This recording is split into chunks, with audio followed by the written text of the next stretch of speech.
This is something that's pretty quick. I think you'll understand it real easy. Let's take inscribed polygons. Okay, remember a polygon is inscribed in a circle if all the corners are on the circle, and a circle circumscribes a polygon if all the corners are on the circle. So let's inscribe a square. Circumscribe a square with a circle, the square. All the sides are congruent, whatever else. We want to know what these central angles are. We have 4 central angles. Now if we start right here and we go all the way around, we've come how far? 360 degrees. How many angles do we have? Well, that would be 360 divided by 4 equals, what is that, 90? Okay? Alright?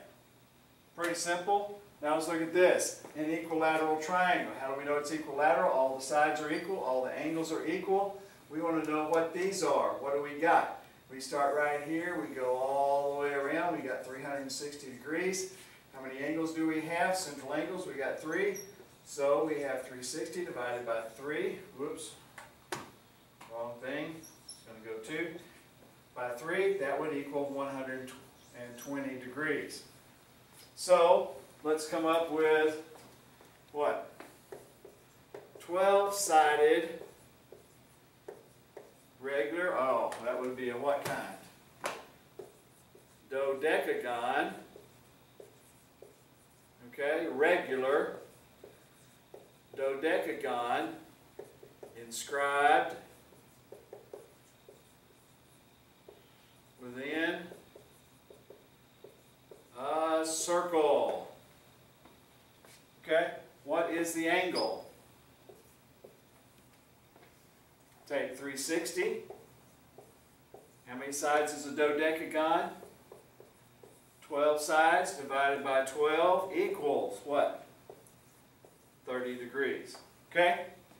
So when we have those kinds of things, those are pretty simple to do. Regular. Okay, remember it has to be regular. This would be regular. Regular triangle, equilateral triangle. Square would be a regular quadrilateral, a regular dodecagon, and some other figures. Now let's circumscribe a polygon with a circle, and then given some information, let's see if we can find the measures, the degree measures of the arcs. Okay? So what we have here is we have a rectangle RSTU. Okay? So what does that tell us? That tells us this equals this, and this equals this. Alright? And we're also given that the measure of arc UT is 4x, and the measure of arc TS is 2x. Well, what's the measure of arc RS? And what's the measure of arc RU? Well, these two are equal, so that means that RU is going to be 2x, and this is going to be 4x, isn't it? Okay? What do we know about the whole circle?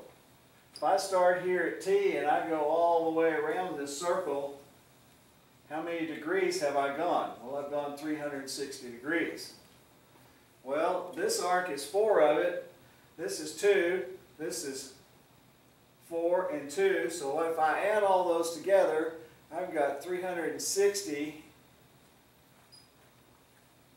Okay, I've got 4x plus 2x plus 4x plus 2x equals 360.